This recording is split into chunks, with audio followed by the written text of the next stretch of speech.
Docteur Jean-Claude Agege, bonjour. Vous êtes spécialiste en chirurgie plastique, reconstructrice et esthétique. Parlez-nous de votre spécialité. C'est une très belle spécialité. Vous savez, ça fait de nombreuses années que je suis chirurgien en chirurgie plastique et esthétique. Et c'est tous les jours des moments merveilleux que de voir des patientes contentes, plus belles. C'est très beau.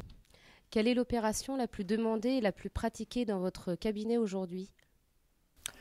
Vous savez, ça dépend des chirurgiens. Chacun a ses spécialités, chacun a ses spécificités. Certains préfèrent le corps, d'autres le visage.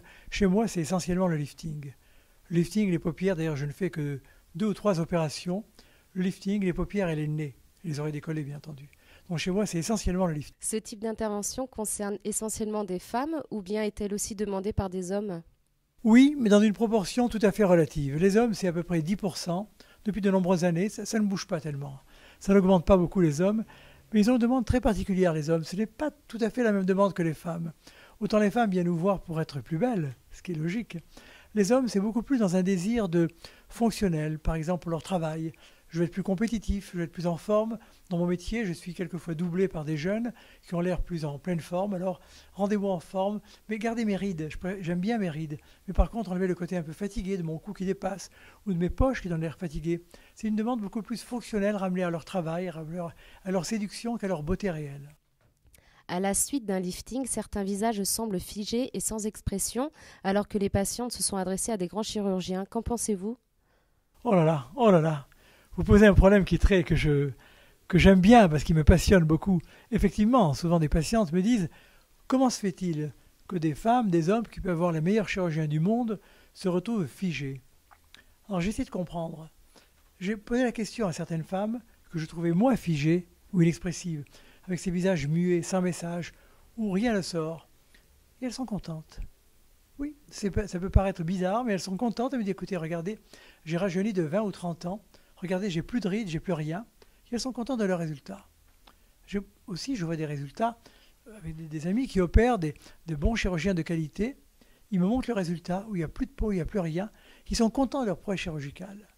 Alors j'ai compris que le problème n'est pas au niveau d'une faute chirurgicale, n'est pas au niveau de l'attrait financier qui fait opérer plus ou moins n'importe qui, est au niveau vraiment du choix de la vision même de la beauté, et peut-être du choix de société d'ailleurs. Parce que je crois qu'aujourd'hui nous sommes à la jonction, à la croisée de deux visions de la beauté.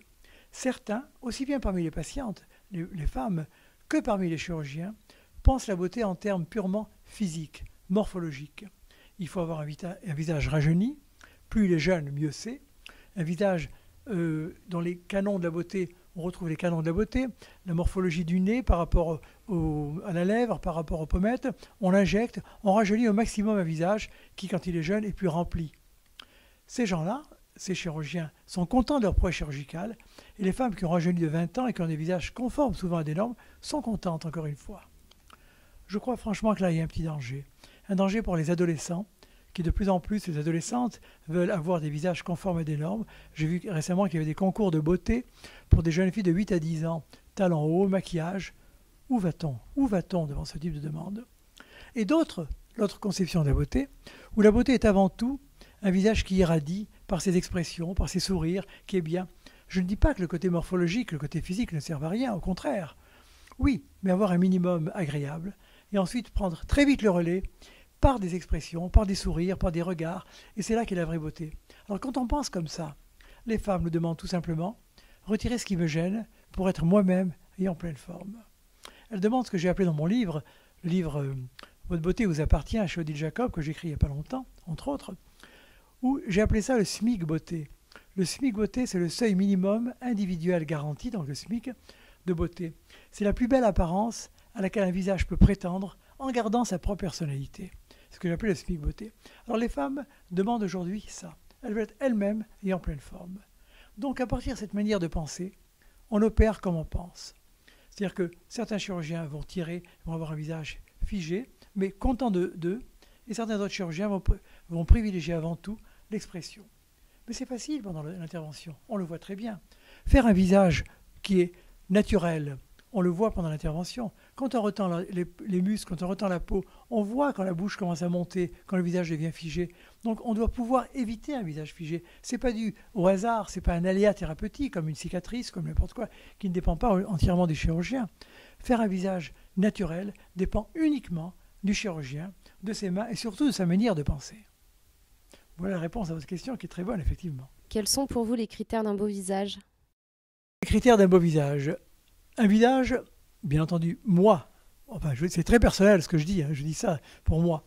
Je suis beaucoup plus touché, beaucoup plus sensibilisé, sensualisé aussi, par des expressions d'un visage.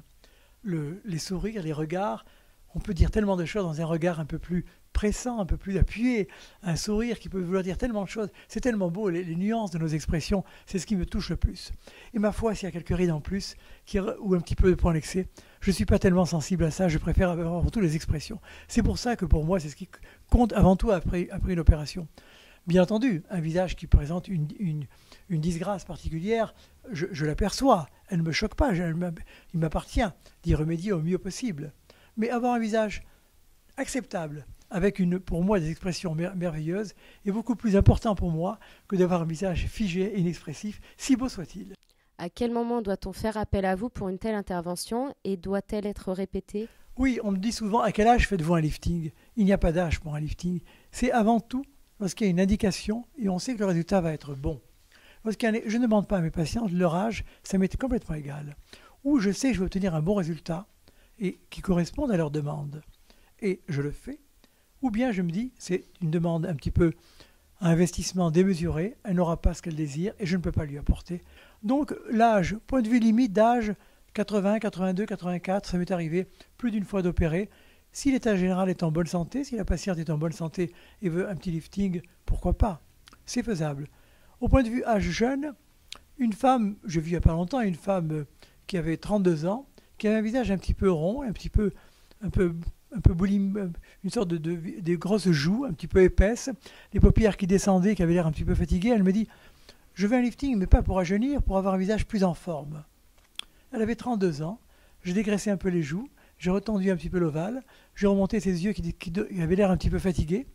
32 ans, elle a eu un résultat merveilleux pendant de nombreuses années. Elle m'écrivait un petit mot pour me dire merci, c'est formidable. Elle ne voulait pas rajeunir, cette femme, elle voulait simplement être mieux. C'est pour vous dire que l'âge ne veut rien dire. Ou l'indication est bonne, ou elle n'est pas bonne. Normalement, vous avez raison, combien de temps dure un lifting? Un lifting dure 10 ans en général, pendant lequel on est bien, on est en forme, et bien pendant 10 ans. Mais souvent, les patientes aujourd'hui deviennent beaucoup plus exigeantes. Elles n'attendent pas 10 ans pour retrouver l'état où elles étaient initialement avant leur lifting. Elles veulent souvent, après 4-5 ans, faire des petites choses qu'une patiente a appelées en rigolant la maintenance. C'est-à-dire des petites choses qui permettent de garder le visage toujours en forme et le plus longtemps possible. Après un lifting normal, qui est le lifting cervico-facial, qui retend les joues et le cou, elles viennent me demander, et si on faisait juste une petite pince ici, ou là, après 4 ans, 5 ans, pour garder le même visage au niveau du cou. Alors on leur fait ça. Je leur fais ça sous anesthésie locale. Elles rentrent, elles ressortent. C'est une petite opération qui dure une demi-heure, 1 heure maximum, où je retends un petit peu l'ovale, ou un petit peu ici, pour garder le même visage pendant très longtemps. Cette maintenance, si vous voulez, a une très bonne... J'en fais beaucoup, on me le demande beaucoup, et c'est une excellente chose de maintenir ce lifting le plus longtemps possible, sans retomber vers la même intervention. Merci Jean-Claude et à très bientôt. Merci, c'est moi qui vous remercie.